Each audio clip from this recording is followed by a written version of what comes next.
బీహార్లో మీరు చూసే ఉంటారు, ఈ స్పెషల్ ఇంటెన్సివ్ రివిజన్ ఒక పెద్ద గందరగోళం సృష్టించింది. దాదాపు 70 లక్షల ఓట్లు తీశారు. ఒక్క ఓటర్ని కూడా ఎన్నికల సంఘం వీళ్ళు విదేశస్తులు, ప్రచారం అంతా విదేశస్తుల్ని, పౌరసత్వం లేని వాళ్ళని తీసేయటం కోసం ఇది పెడుతున్నాం, ఈవెన్ ఆధార్ యాక్సెప్ట్ చేయడానికి కూడా వాళ్ళు సుప్రీంకోర్టు ముట్టుకాయలు ఇస్తే తప్పితే యాక్సెప్ట్ చేయాల. ఇంత జరిగిన తర్వాత ఎస్ఐఆర్ పూర్తయిన తర్వాత ఒక్క ఓటర్ని కూడా విదేశస్తుడు అని చెప్పి డిక్లేర్ చేయాల ఎన్నికల సంఘం. కానీ ప్రధాని దగ్గర నుంచి అందరూ ఎన్నికల్లో మాట్లాడింది ఇన్ఫిల్ట్రేటర్స్ని ఎంకరేజ్ చేస్తుంది కాంగ్రెస్. ఇన్ఫిల్ట్రేటర్స్ ఓట్ల కోసమే వీళ్ళు ఇవన్నీ చేస్తూ ఉన్నారు, ఓట్ చోరీ యాత్ర ఇవన్నీ మాట్లాడారు. ప్రజలు మరి వాటిని నమ్మారా? అలాగే ఇప్పుడు మనం జూబ్లీహిల్స్లో చూస్తూ ఉన్నాం, ఒక ట్రయాంగిల్ ఫైట్ ఉన్నప్పుడు చివరికి వచ్చేసరికి ఒకళ్ళ ఓటు వీళ్ళు రేస్లో లేరు అనుకున్నప్పుడు తగ్గిపోయే ప్రమాదం ఉంది. యాక్చువల్గా బీజేపీ బాగా పర్ఫామ్ చేస్తుంది అనుకున్నది ఈ ఎగ్జిట్ పోల్ నిజమైతే ఇక్కడ 5-6% కన్ఫర్మ్ అవుతుందని చెప్పి మనకి వస్తూ ఉన్నాయి. అలాగే జన్ స్వరాజ్ పార్టీకి ప్రశాంత్ కిషోర్కి దాదాపు 15% దాకా ఓట్లు వస్తాయని చాలా సర్వేలు చెప్పినాయి. కానీ పోల్లో ఇప్పుడు మనకి సీట్లు ఎవరిచ్చినా కూడా 2 నుంచి 4 సీట్ల కంటే ఇవ్వట్లే ఆయనకి. ఓటు శాతం ఎంత వస్తుంది? అతను యువతని చీల్చకపోతే, యువత ప్రధానంగా తేజస్వి వైపే ఉన్నట్టుగా అన్ని ఎగ్జిట్ పోల్స్ చెప్తా ఉన్నాయి. సో ఎలా ఉండొచ్చు ఆయన ఫ్యాక్టర్? కానీ ఆయన ఓటు ఈ పోలరైజేషన్లో కనుక తగ్గిపోతే ఎగ్జిట్ పోల్స్ ఇంకొకలాగా ఫలితాలు భిన్నంగా వస్తాయా? లేకపోతే ఉద్యోగాలది 3 కోట్ల ఉద్యోగాలు, 2.5 కోట్ల ఉద్యోగాలు ఆయన ప్రకటిస్తే ఎన్డీఏ కూడా 1 కోటి ఉద్యోగాలు ప్రకటించారు. ప్రజలు వీటిని నమ్ముతున్నారా? ఎలా అర్థం చేసుకోవాలి? రామరాజు గారు మ్యూట్లో ఉంటున్నారు, ఒకసారి అన్మ్యూట్ చేసి మాట్లాడండి.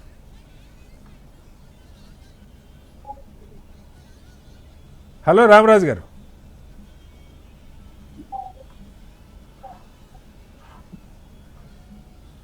రామరాజు గారు నా వాయిస్ వినపడుతుందా? అయ్యా మళ్ళీ వస్తాను రామరాజు గారు మీ దగ్గరికి. విఠల్ గారు చెప్పండి, అంటే ఈ ఫ్యాక్టర్స్ అక్కడ మహిళ లేకపోతే ఈ ఇతర ఫ్యాక్టర్లు, ఎల్జేపీ గతంలో విడిగా పోటీ చేసింది, ఈసారి మీరు పాజిటివ్గా ఆయన ప్రత్యేకంగా జేడీయూని టార్గెట్ చేసుకొని జేడీయూ పోటీ చేసిన చోటే పోటీ చేశాడు లాస్ట్ టైం. ఆ కారణంగా జేడీయూ 43 స్థానాలకేం పడిపోయింది గత అసెంబ్లీ ఎన్నికల్లో. ఈసారి ఎల్జేపీ ఇందులోకి వచ్చింది. ఒక నెగిటివ్ మనకు కనపడుతుంది, నితీష్ ముఖ్యమంత్రి కాదన్నది స్పష్టంగా ప్రకటించలేదు. కొంతమంది చిరాగ్ పాస్వాన్ అంటారు, లేదు కొంతమంది సామ్రాట్ చౌదరి అంటారు. బీజేపీకి సంబంధించిన బీజేపీ ఇష్టం వచ్చిన వాళ్ళని బీజేపీ వాళ్ళ ఎల్జేపీ వాళ్ళ ముఖ్యమంత్రిగా పెడతారని కూడా ప్రచారం నడిచింది. సో దీని ప్రభావం ఏమైనా ఉంటుందా? ఎగ్జిట్ పోల్స్ మీరు అనుకున్నట్టుగా నిజమయ్యే అవకాశం ఉందా? సార్, అక్కడ ఎల్జేపీ ఎన్డీఏలో జాయిన్ కావడం అనేది చాలా పెద్ద అడ్వాంటేజ్ అయింది యాక్చువల్గా ఎన్డీఏ కూడా, భారతీయ జనతా పార్టీకి. మీరు అన్నట్టు తేజస్వి యాజ్ ఏ ఇండిపెండెంట్ గా, ఇండివిజువల్ గా ఎవరు ముఖ్యమంత్రి కావాలనుకున్నప్పుడు యువకుడు కాబట్టి లాలూ ప్రసాద్ కు లెగసీ కొనసాగించినటువంటి తేజస్వి యాదవ్ కి హైయెస్ట్ 30% వరకు ముఖ్యమంత్రి యాక్సెప్టెన్స్ ఉంది. 36%. అదొక్కటే సరిపోదు. అంటే యాజ్ అ ముఖ్యమంత్రిగా ఆయన తేజస్వి యాదవ్ కి యువకులలో ఒక మార్పు విషయంలో ఒక ప్రభావం ఉన్నప్పటికీ కూడా ఓవరాల్ గా చూస్తే మహాగఠబంధన్ ఇక్కడ కాంగ్రెస్ పార్టీకి వారిద్దరికి పొత్తు ఎంత వరకు ఉంది? ఏ రకంగా అసలు తేజస్వి యాదవ్ ముఖ్యమంత్రి ప్రకటించే అవకాశమే కాంగ్రెస్ పార్టీ ఇవ్వలేదు. ప్రకటించి ఉంటే వేరే ఉంటుండేనా. ఎట్ ద సేమ్ టైం ఎన్డీఏకి వల్ల అంటే అక్కడ 20 సంవత్సరాల నుంచి నితీష్ గారు అధికారంలో ఉన్నప్పుడు కూడా, ముఖ్యమంత్రి ఉన్నప్పుడు కూడా ఆయన పైన ఎంతో కొంత వ్యతిరేకత ఉంటుంది సహజంగా ముఖ్యమంత్రి స్థానం పైన, 20 years ముఖ్యమంత్రి కాబట్టి. బట్ ఇవాళ సింగిల్ లార్జెస్ట్ పార్టీ, మాకున్న అంతర్గత అంచనాల ప్రకారం సింగిల్ లార్జెస్ట్ పార్టీ అక్కడ భారతీయ జనతా పార్టీ కాబోతుంది. ఇప్పుడు ఉన్నటువంటి ఎగ్జిట్ పోల్స్ పక్కకు పెడితే సింగిల్ లార్జెస్ట్ భారతీయ జనతా పార్టీకి ఎదుగుతుంది with support of Nitish, JD తర్వాత ఎల్జేపీ తోటి డెఫినెట్ గా అక్కడ భారతీయ జనతా పార్టీ. సరే నితీష్ గారు ముఖ్యమంత్రి ఉంటారా లేదా భారతీయ జనతా పార్టీ ఉంటారా, ఇవాళ రిజల్ట్స్ వచ్చిన తర్వాత చర్చ ఉంటుంది. కాదు నిన్నటిదాకా బీజేపీ నాయకులు చెప్పలేదు సార్, నితీష్ నాయకత్వంలో వెళ్తున్నాం, నితీష్ కాదని మేము ఎక్కడైనా చెప్పామని మాట్లాడారు. పోలింగ్ అయిపోగానే విఠల్ గారు కూడా ఎవరు ముఖ్యమంత్రి అనేది ఫలితాలు వచ్చాక తెలుస్తూ ఉంటున్నారు. విచిత్రం. సార్ ఇప్పుడు అక్కడ ఉన్నటువంటి మెజారిటీ సీట్లు బట్టి ఉంటది కదా. ఇప్పుడు సింగిల్ లార్జెస్ట్ పార్టీ బీజేపీ వచ్చింది అనుకో. అది లాస్ట్ టైం కూడా మీరే సింగిల్ లార్జెస్ట్ పార్టీ. అవును అవును విఠల్ గారు. అప్పుడు ఆయన ఏదేమైనా నితీష్ గారి అంగీకారం ప్రకారం జరుగుతుంది. ఒకవేళ నితీష్ గారికి ముఖ్యమంత్రి పదవి వద్దని కేంద్ర మంత్రి కావచ్చు రేపు. కేంద్రంలో తన స్థానం డెఫినెట్ గా ఉంటది, ఎన్డీఏలో భాగస్వామ్యం కాబట్టి అది ముఖ్యమంత్రి అనేది పెద్ద ఇష్యూ కాకపోవచ్చు. బట్ ఓవరాల్ గా చూస్తే బీహార్ ప్రజలు కొంత విఘ్నతతో ఓటేసినట్టుగా కనిపిస్తా ఉంది. కేంద్రంలో బీజేపీ అధికారంలో ఉంది, ఇక్కడ డెవలప్మెంట్ జరగాలంటే కేంద్ర సపోర్ట్ తప్పనిసరిగా ఉండాల్సిందే, నిధులు రావాల్సిందే. ఒకవేళ తేజస్వి యాదవ్ ఆర్జేడీ పార్టీ ఎన్డీఏని గెలిపించకపోతే సపోర్ట్ ఉండదు అని ఒక మెసేజ్ ఏమైనా వెళ్ళిందా కింద ఓటర్లకి? ఉంటది కదా సార్ సహజంగా. ఇప్పుడు కేంద్రంలో అధికారంలో ఉన్న పార్టీకి ఇక్కడ అధికారంలోకి వస్తే సహజంగా సపోర్ట్ ఉంటదని ఉంటది కదా సహజంగా. సో ఆర్జేడీకి ఒక వ్యక్తిగా తేజస్వి యాదవ్ బలంగా ఉన్నప్పుడు కూడా కేంద్రంలో కాంగ్రెస్ పార్టీ అధికారంలో ఉంటే ఆర్జేడీ కొంత అవకాశం ఉండేదేమో. సో ఆ వ్యతిరేకత అనేది కూడా ప్రజల్లో డెఫినెట్ కనిపిస్తుంది. ఇప్పుడు వీళ్ళ కోటేస్తే లాభం ఏందనేది చూస్తారు. ఒక మోస్ట్ బ్యాక్వర్డ్ ఏరియా ఉన్నటువంటి బీహార్ లో డెవలప్మెంట్ ఆస్పెక్ట్ ఇప్పుడు గత 5 సంవత్సరాల నుంచి డెవలప్మెంట్ ఆస్పెక్ట్ చాలా జరుగుతా ఉన్నాయి. ఇన్ఫ్రాస్ట్రక్చర్ పెరిగింది, రోడ్స్ పెరిగింది, అక్కడ ఉన్నటువంటి వాటర్ ఫెసిలిటీస్ పెంచడం జరిగింది, చాలా ఉంది. ఇంకా చాలా వెనుకబాటు ఉన్నప్పుడు కూడా కేంద్ర సపోర్ట్ తోటి అక్కడ చాలా డెవలపింగ్ యాక్టివిటీస్ జరుగుతా ఉన్నాయి, ఇంకా జరుగుతుంది. ఆ డిస్టర్బెన్స్ ఎందుకు? మళ్ళీ మార్పు కోరితే ప్రభుత్వం ఈ డెవలపింగ్ యాక్టివిటీస్ దెబ్బతింటాదనేటువంటి భావం ప్రజల్లో ఉంది.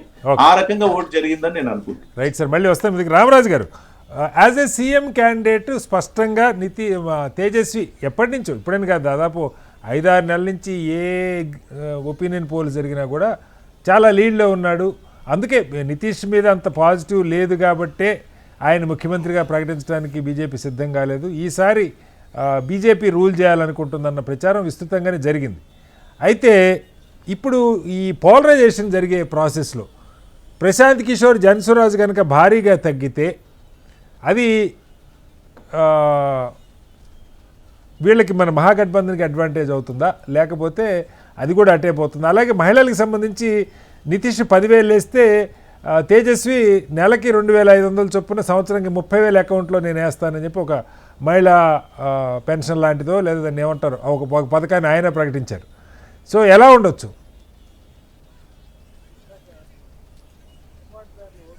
రామరాజు గారు, మీరు ఇయర్ ఫోన్స్ ఒకసారి తీసేసి మాట్లాడరు, అది మీ వాయిస్ ఎందుకో సమ్ ప్రాబ్లం ఉన్నట్టుంది.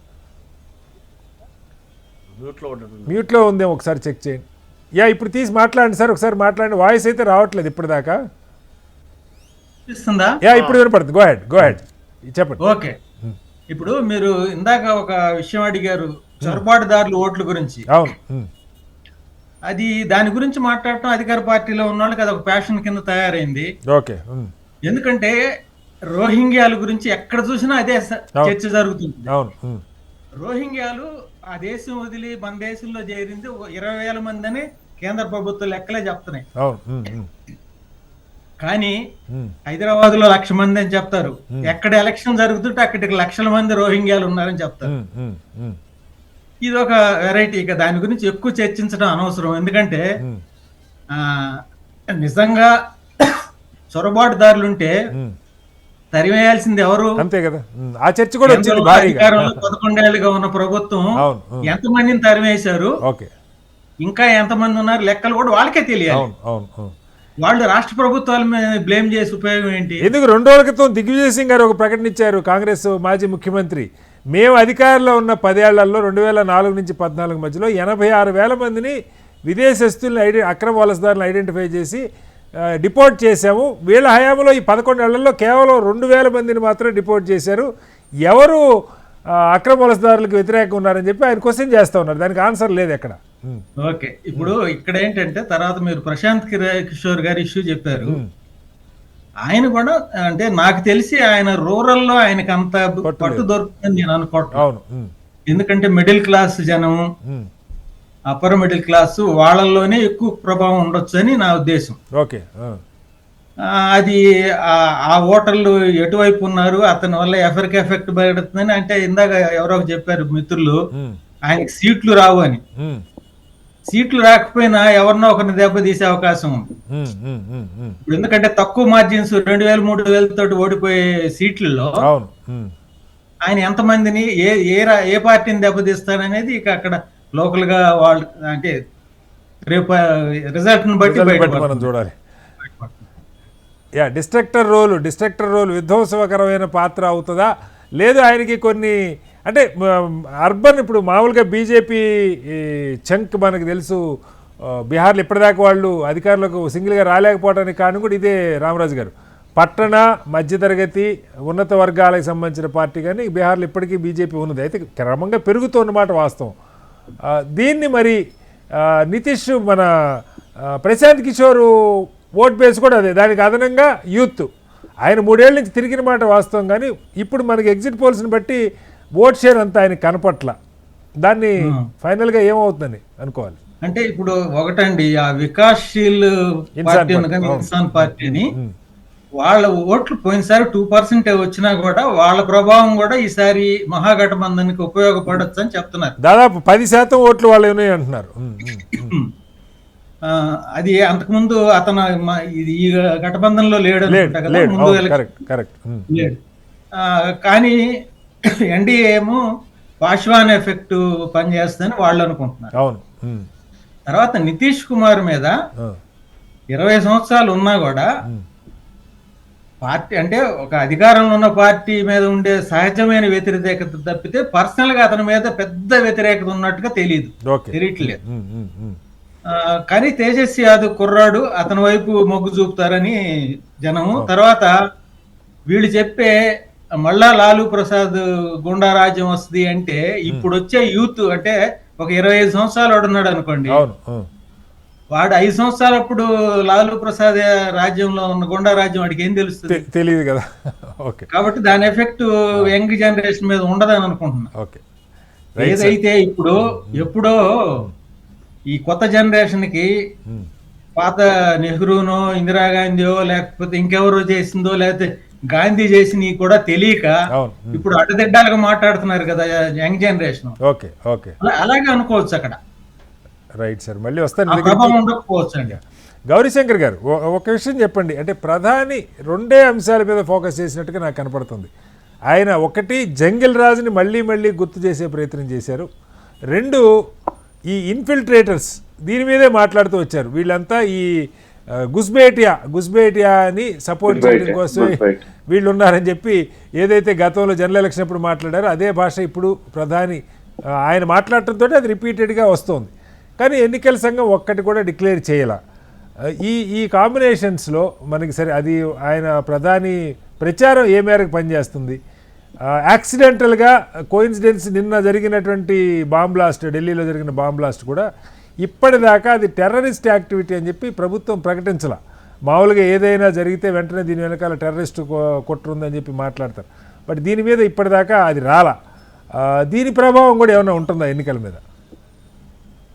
డెఫినెట్ గా అండి, ఎందుకంటే ఢిల్లీ బ్లాస్ట్ నో మీరు చూడలేదేమో, నేషనల్ ఛానల్స్ అంతా ఇట్స్ టెర్రరిస్ట్ అటాక్ అని పెట్టేశారు. నక్సలీ వాళ్ళు చేశారు and they have named it also. దాంట్లో విచిత్రం ఏంటంటే, మోర్ సెన్సేషనల్ థింగ్ ఏంటంటే, many of the people involved are doctors now. They are highly educated, radicalized doctors now. It's a new trend. It's quite unusual. Already ఒక medical college complete ride అయింది. అక్కడ lab లో కూడా testing చేశారని ఒక అభియోగం, ఒక అలిగేషన్స్ వస్తా ఉన్నాయి. కాబట్టి that certainly will have an impact. ఎందుకంటే ఓటర్స్ పైన ఉండదని డెఫినెట్ గా ఉంటుంది.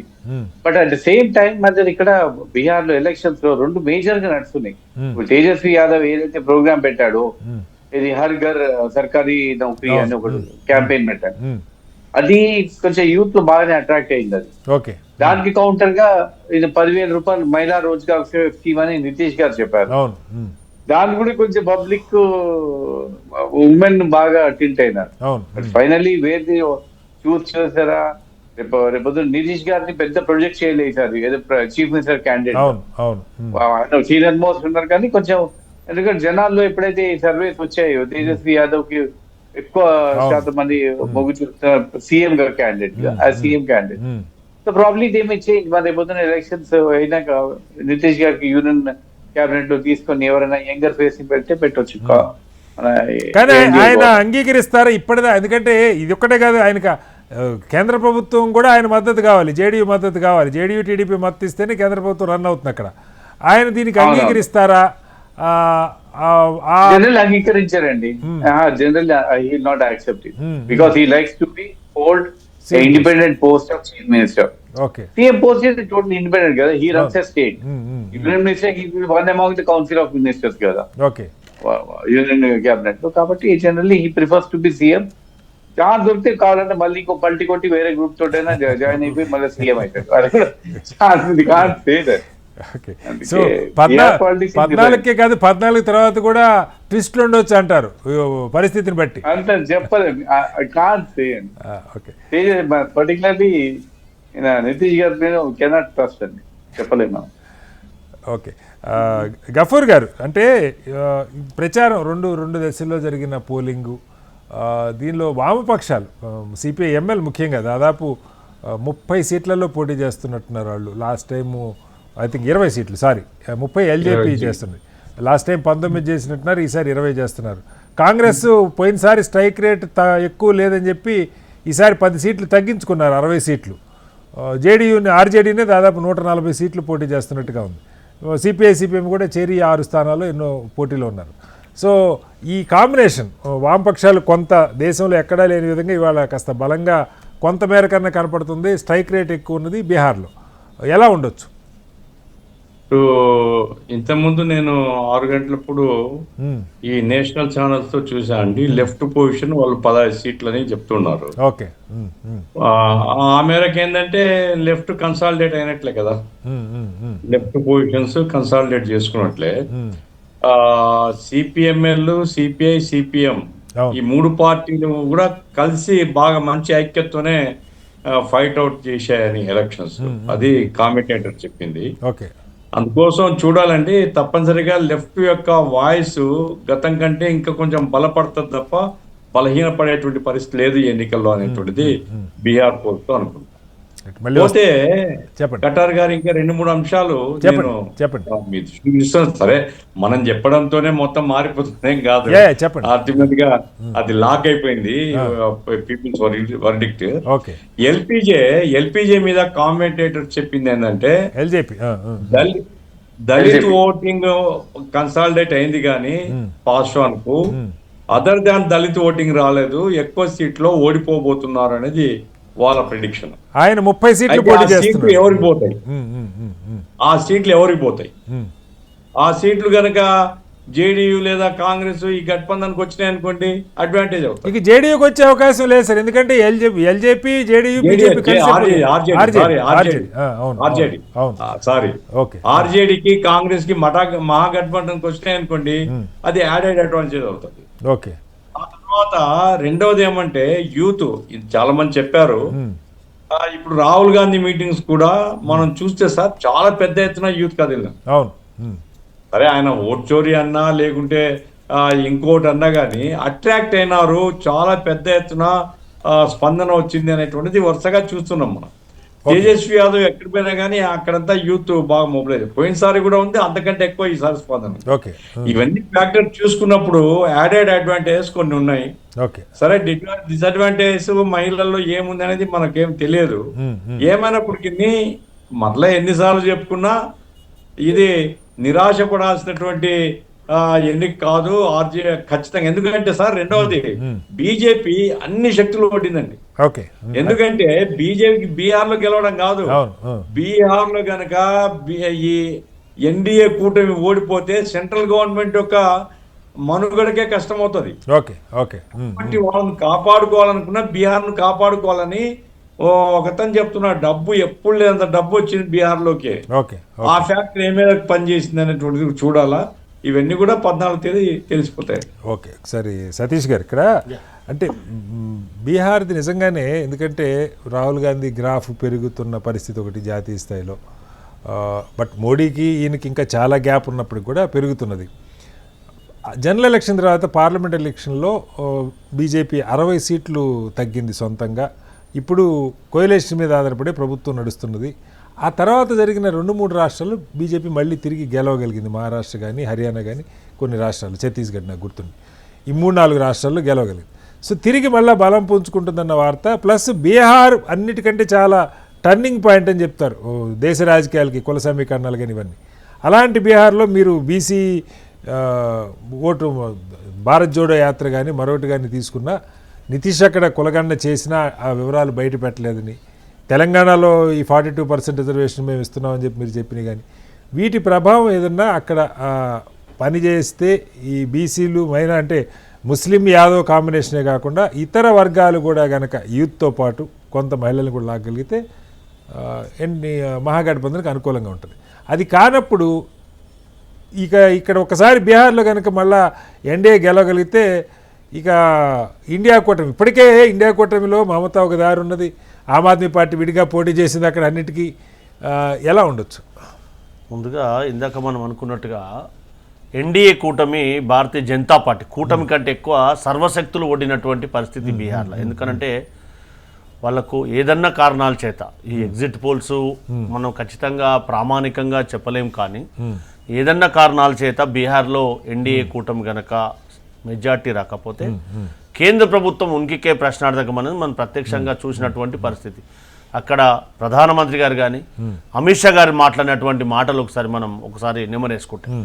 సో ఖచ్చితంగా రాహుల్ గాంధీ గారు ఏదైతే కితనా ఆబాది ఉతనా ఇస్సాదారి అనే పేరుతో ఉన్నటువంటి ఏదైతే భారతదేశంలో ఉన్నటువంటి బీసీలకు కానీ ఎస్సీలకు కానీ మిగతా సబ్బండ వర్గాలకు రాజ్యాధికారంలో ప్రాతినిధ్యం కల్పించాలనే ఉద్దేశంతో బీహార్లో వారు చేసినటువంటి ఓట్ చోరీ యాత్రలు కానీ, దాంతోపాటు యువకులకు ఉపాధి అవకాశాలు కానీ, మరి 20 సంవత్సరాల నుంచి అధికారంలో ఉన్నటువంటి నితీష్ కుమార్ ఒక టర్మ్ ఉన్నటువంటి పరిస్థితి, 3 టర్ములు ఎన్డీఏతో కలిసినటువంటి పరిస్థితుల్లో కూడా ఉపాధి కల్పించలేకపోయారనేది చాలా స్పష్టంగా చూడడం అనేది జరిగింది.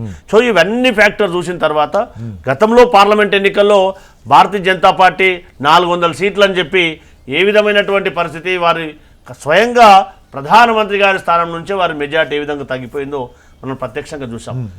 కొన్ని అనివార్య కారణాల వల్ల వివిధ రాష్ట్రాల్లో ఎన్నికలు జరిగినప్పుడు స్థానికంగా ఉన్నటువంటి నాయకత్వాలు ఏమి కారణంగానో అక్కడెక్కడో మేము ప్రభుత్వాన్ని ఫామ్ చేయలేకపోయినప్పటికీ, మేము అధికారాన్ని కోల్పోయినప్పటికీ కూడా ఉన్నటువంటి పరిస్థితుల్లో దేశవ్యాప్తంగా రాహుల్ గాంధీ గారి యొక్క చరిష్మా అనేది ఇంక్రీజ్ అవుతుందనేది వాస్తవ పరిస్థితి. సో బీహార్లో కూడా ఖచ్చితంగా ఇప్పుడు మనం ఈ పోల్స్ కంటే కూడా 14వ తారీఖున ఖచ్చితంగా ఎవరైతే యువకులు కానీ అక్కడ ఉన్నటువంటి బీసీలు కానీ సబ్బండ వర్గాలు కానీ అల్పసంఖ్యాక వర్గాలు కానీ ఖచ్చితంగా మహాగఠబంధన్ వైపు వారు నడిచినటువంటి పరిస్థితి మనకు స్పష్టంగా అర్థమైనటువంటి పరిస్థితి. ఎందుకంటే వారు వచ్చినటువంటి సమూహం కానీ వారు ఇచ్చినటువంటి ఆదరణ కానీ ఏదైతే యువకులు కానీ చూపించినటువంటి ఆదరణ కానీ మనకు అర్థమవుతున్నటువంటి పరిస్థితి. కానీ ఎక్కడైతే భారతీయ జనతా పార్టీ వారు ఇచ్చినటువంటి హామీలను నెరవేర్చకపోక ఎన్నికల ముందే మహిళల అకౌంట్లో 10,000 వేయడం అంటే వాళ్ళు ఇన్ని ఏళ్ళు వాళ్ళు 3 టర్ములు మహిళలను మోసం చేసినట్టుగా చాలా స్పష్టంగా బీహార్ మహిళలు అర్థం చేసుకున్నట్టుగా మనకు చాలా స్పష్టంగా అర్థమైనటువంటి. సో ఖచ్చితంగా మహాగఠబంధన్ అక్కడ అధికారంలోకి వస్తారని పూర్తిగా విశ్వాసంతో తేజస్వి యాదవ్ను ముఖ్యమంత్రిగా వారు ఆశీర్వదిస్తారని కూడా కాంగ్రెస్ పార్టీ కూటమిని వాళ్ళు ఆశిస్తారని మేము కాంగ్రెస్ పార్టీ పక్షాన్ని ఆశిస్తూ ఉన్నాం. రైట్ సార్, మళ్ళీ వస్తాను. విట్ల గారు, ఇక్కడ ఒక ఇంట్రెస్టింగ్ ఫ్యాక్టర్ ఏంటంటే లాస్ట్ టైం ఎల్జేపీ విడిగా పోటీ చేసి ఓన్లీ జేడీయూ పోటీ చేసిన స్థానాల్లోనే పెట్టి జేడీయూ పతనానికి కారణమైందన్నమాట వాస్తవం. ఆయన అప్పుడు ప్రత్యక్షంగా జాతీయ స్థాయిలో ఎన్డీఏలో ఉంటా కానీ రాష్ట్రంలో ఉండని చెప్పారు. ఇది నితీష్ స్ట్రైక్ రేట్ తగ్గడానికి కారణమైంది. ఇప్పుడు నితీష్తో కలిసి సీట్లు పంచుకున్న పరిస్థితి.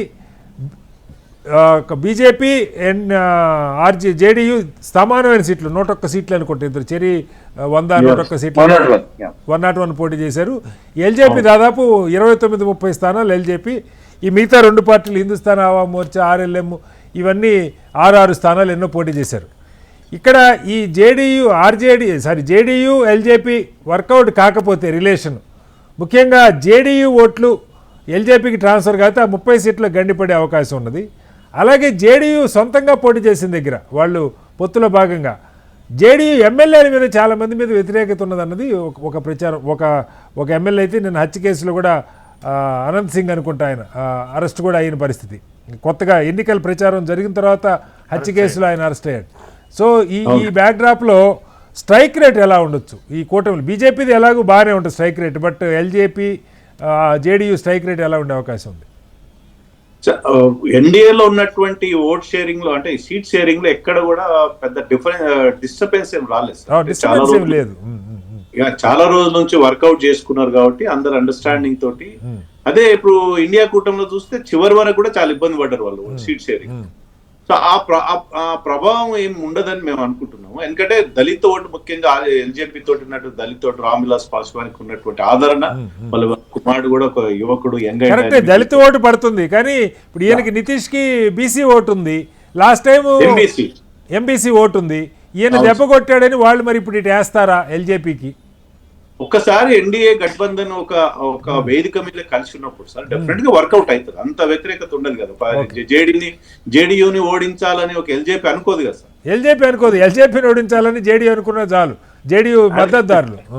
ఇప్పుడు గఠబంధన్ లో ఉన్నప్పుడు ఎన్డీఏ కూటమిలో ఉన్నప్పుడు అట్లాంటి ప్రభావం ఉండదు సార్. ఓకే, ఎందుకంటే గతంలో విడిగా ఉన్నారు కాబట్టి జేడీయూకి నష్టం జరిగింది, అప్పుడు ఎల్జేపీ నష్టపోయింది. ఇప్పుడు కలిసి ఉన్నారు, అందరికి అండర్స్టాండింగ్ తో నితీష్ గారికి తర్వాత ఎల్జేపీ నాయకుడు ఉన్నటువంటి రామ్ విలాస్ పాస్వాన్ కుమారుడికి చాలా అండర్స్టాండింగ్ కేంద్ర ప్రభుత్వం ముఖ్యంగా భారతీయ జనతా పార్టీ ఆయన వెళ్ళి కలిశారు కూడా చేతప్పుడు నితీష్ ఇంటికి వెళ్ళి కలిశారు, ఆశీర్వాదం తీసుకున్నాడు, ఇవన్నీ ఉన్నాయి.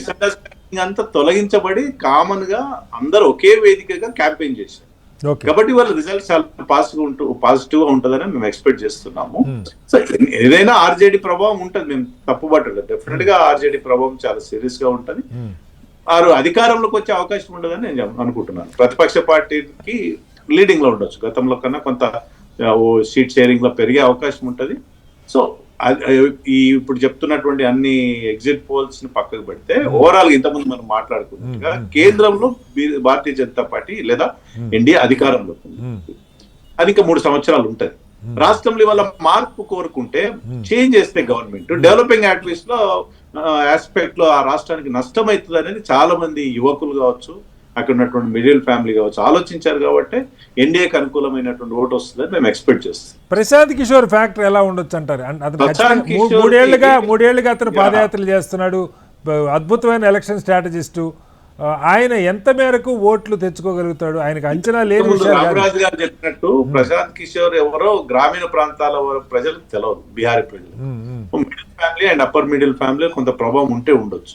సో యాంటీ ఇన్కంబెన్సీ ఓటు ఏదైనా ఉంటే మాకు నష్టం జరగదు. అంటే బీజేపీకి కూటమికి వ్యతిరేకమైన ఓటు ప్రశాంత్ కిషోర్ గారు తీసుకుంటుండొచ్చు.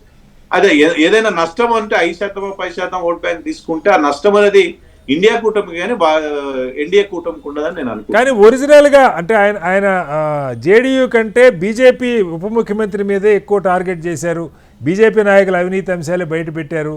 అలాగే ఈ ఓట్ చంక్ ఏదైతే ఉందో upper middle class, urban voter, educated, సహజంగా బీజేపీకి పడే ఓటు వాళ్ళు ఎక్కువ అట్రాక్ట్ అయ్యారు. మీరు చెప్పిన రూరల్ ఆయన పట్టలేకపోవచ్చు, కానీ అర్బన్ ఓటు బీజేపీకి పడే ఓటుకి దెబ్బ పడే అవకాశం లేదా? నేను అదే చెప్తాను సార్, బీజేపీ కానీ జేడీయూ కానీ వ్యతిరేకంగా ఆ ఓటు సహజంగా ఎటు పోవాలి? ఇండియా కూటమి పోవాలి.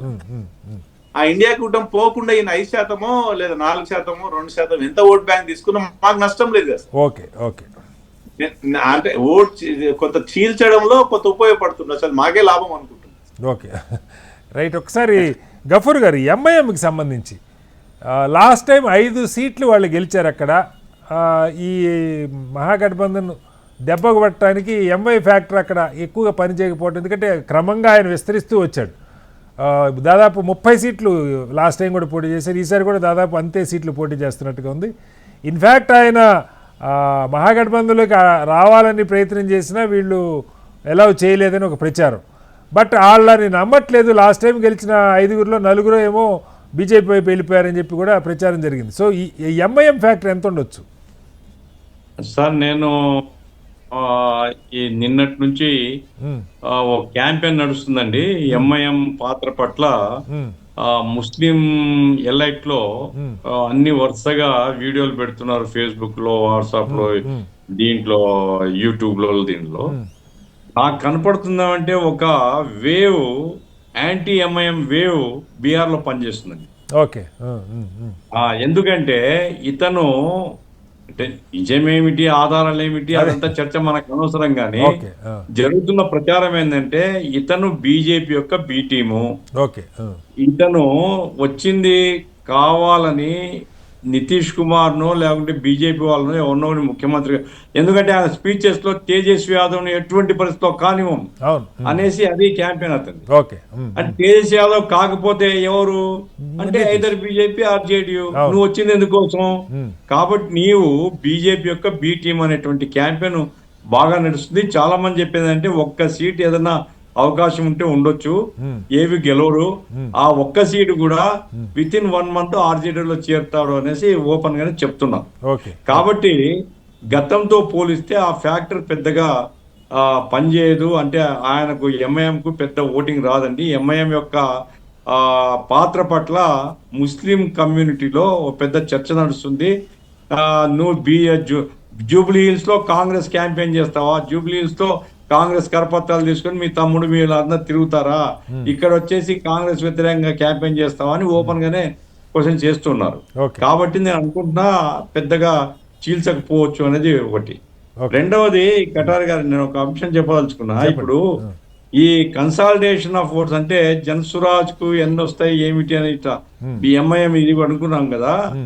ఇప్పుడు పోలరైజేషన్ జరిగినప్పుడు ఎవరు ముఖ్యమంత్రి కావాలా, బీజేపీ ప్రో ఉండేటువంటి గవర్నమెంట్ ఏర్పడాలన్నా బీజేపీకి వ్యతిరేకమైన గవర్నమెంట్ ఏర్పడాలన్నా అనేటువంటి ఒక కన్సాలిడేషన్ కనుక జరిగితే థర్డ్ ఫోర్సెస్ కు ఓట్లు రావండి. నేచురల్ గా ఎప్పుడు కూడా అదేగా జరిగేది. అదే కాబట్టి జన్సురాజ్ గాని ఎంఐఎం గాని ఇంకోటి గాని పెద్దగా ఓటు తీసుకోలేవు. Either that side or this side ఇదే ఉంటది అనేటువంటిది నేను అనుకుంటున్నా. మూడో అంశం ఏమంటే సార్, మీ ద్వారా నేను చెప్పదలుచుకున్నది ఏమంటే ఈ సర్ ప్రోగ్రామ్ ఉంది కదా, ఈ ఓటర్ ఎందుకంటే తమిళనాడులో చూడండి మీరు ఇప్పుడు మొదలు పెట్టినారు. తమిళనాడులో 2 ప్రభుత్వ స్కీములు ఆపేసినారు. అక్కడేమో బీహార్ లో ఎలక్షన్స్ మధ్యలో డబ్బులు పంచినా ఏం జోక్యం చేసుకోలే. ఇప్పుడు తమిళనాడు ఇంకా రాలే, ఎప్పుడో వస్తాయి, ఇప్పుడే ఆపేసినారు. కాబట్టి ఈ ఎలక్షన్ కమిషన్ యొక్క రోల్ పత్ర దేశం యావత్తు మేల్కొనకపోతే సార్ ఎవరు గెలుస్తారు ఎవరు పోతారు ప్రజలు ఇష్టం అది. బట్ వీళ్ళు ఒకరిని గెలిపించి ఇంకొన్ని ఓడించే కార్యక్రమం తీసుకోవడం మాత్రం దురదృష్టకరం. బీహార్ లో అది కనపడుతుంది, ప్రజల్లో దాని స్పందన ఉంది.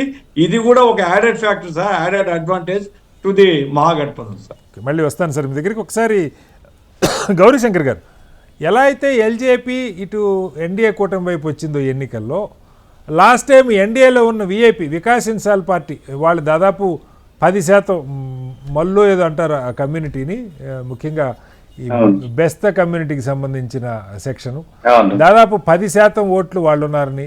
అలాగే ఇంకొకటి టోటల్ ఇంక్లూజివ్ పార్టీ అని సమ్ గుప్తా, ఆయన కూడా ఒక 2-3%. వాళ్ళిద్దరు కూడా ఈసారి ఈయనైతే డిప్యూటీ సీఎంగా కూడా ప్రకటించారు. తేజస్వి ముఖ్యమంత్రి అభ్యర్థిగా, అలాగే విఐపి అధ్యక్షుడిని డిప్యూటీ సీఎంగా కూడా ప్రకటించారు వాళ్ళు మహాగఠబంధన్. సో ఆ ఫ్యాక్టర్ దాదాపు 10-12% ఓట్లు ఆయన ఉన్నాయి ఆ వర్గానికి సంబంధించి.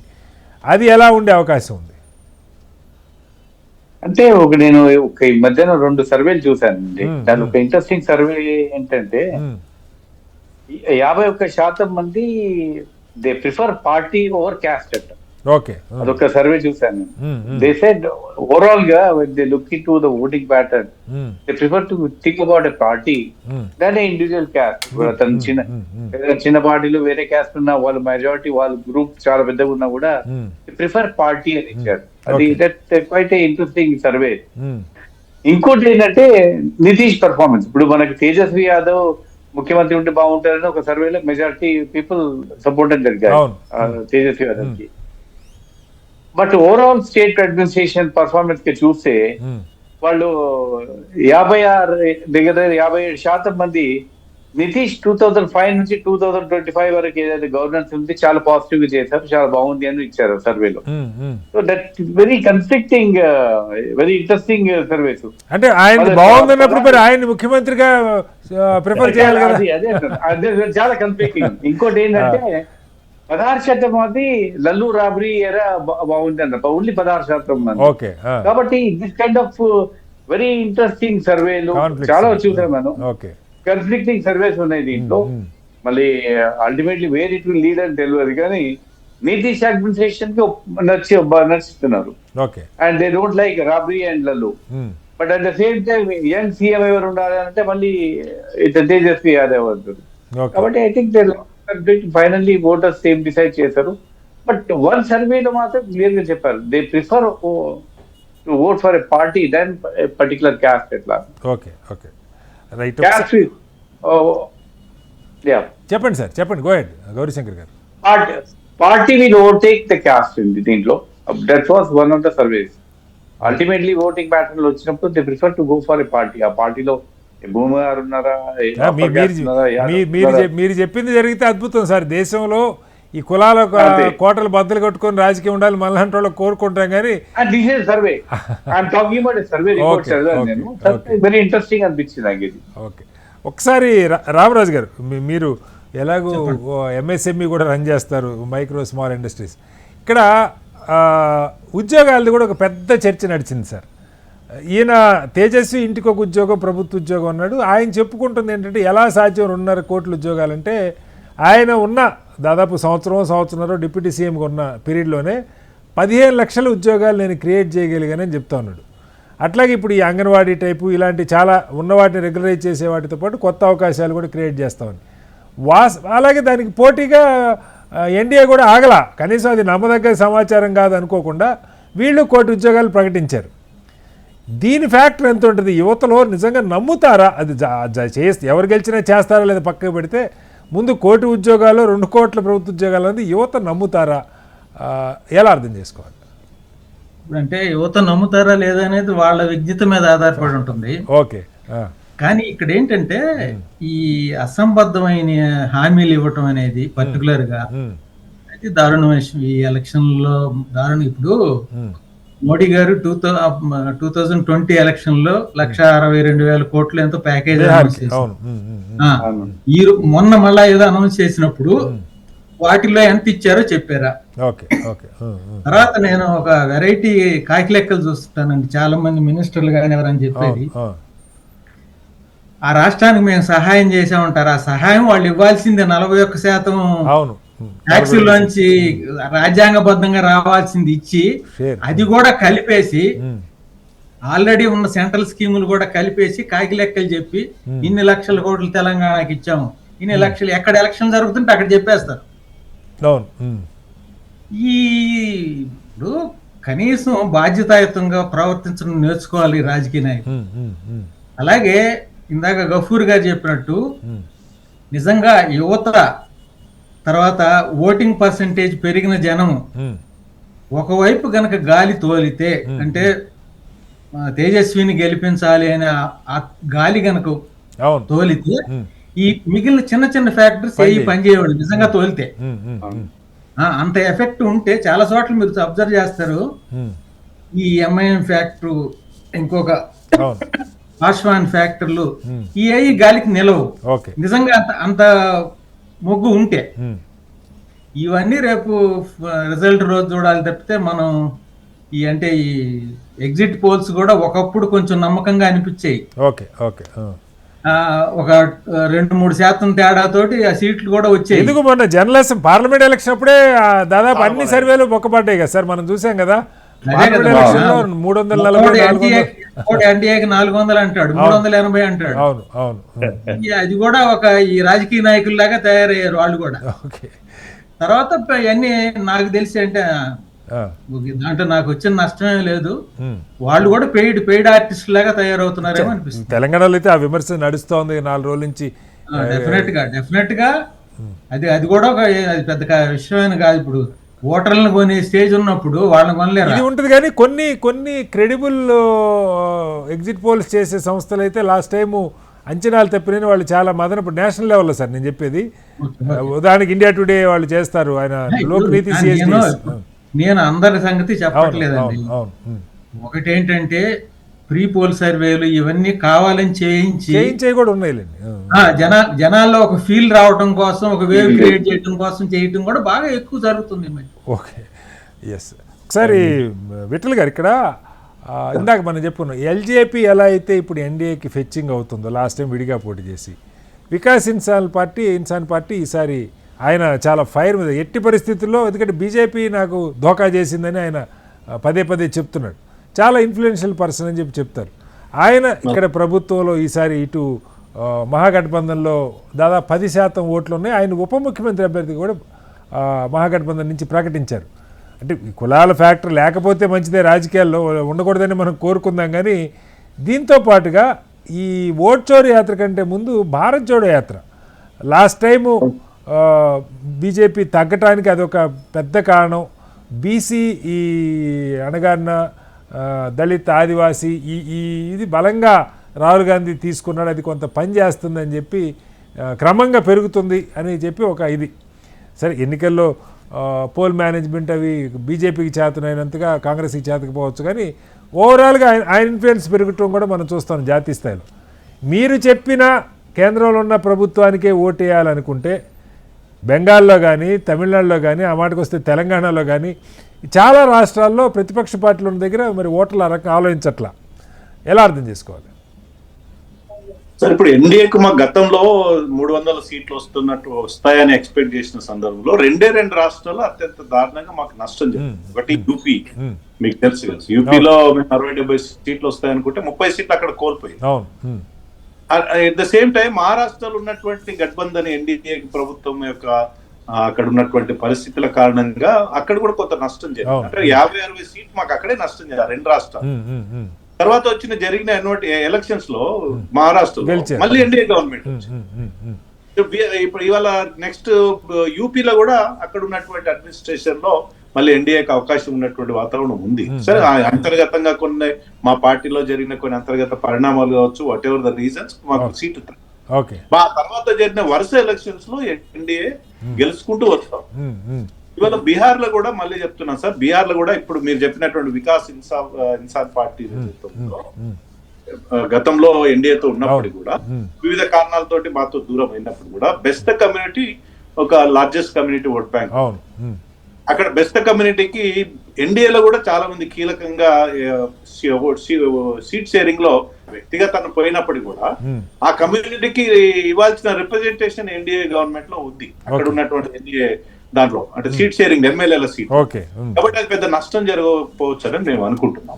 సో ఓవరాల్ గా ఎల్జేపీ మాతో కలిసి రావడం, ఓవరాల్ గా ఒక్కడే ఇప్పుడు సింగిల్ లార్జెస్ట్ గా ఆర్జేపీ తేజస్వి యాదవ్ ఒక్కడిగా నడిపించాడు పేరుకి ఇండియా కూటమి. కానీ కాంగ్రెస్ ప్రభావం అంటే రాహుల్ గాంధీ గారు అంత పెద్ద ఎత్తున క్యాంపెయిన్ చేసినప్పుడు కూడా తేజస్వి యాదవ్ ఇండియా కూటమిలో సింగిల్ లార్జెస్ట్ పార్టీ కాబోతుందని మనకు లాస్ట్ టైం కూడా అంతే సార్. లాస్ట్ టైం కూడా ఈజ్ ఫార్ అహెడ్.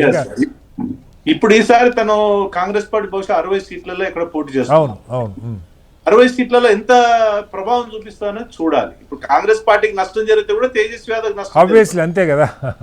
సో అక్కడ కాంగ్రెస్ పార్టీ ప్రభావం ఎంత ఉంటుందని చూడాలి. దేశవ్యాప్తంగా కాంగ్రెస్ పార్టీ సరే, మనం తెలంగాణలో కర్ణాటకలో అధికారంలోకి వచ్చినప్పుడు కూడా మిగతా ఏ రాష్ట్రాల్లో చూపించేంత ప్రభావం చూపించలేకపోయింది అనేక ఎన్నికల్లో, ముఖ్యంగా నార్త్ లో.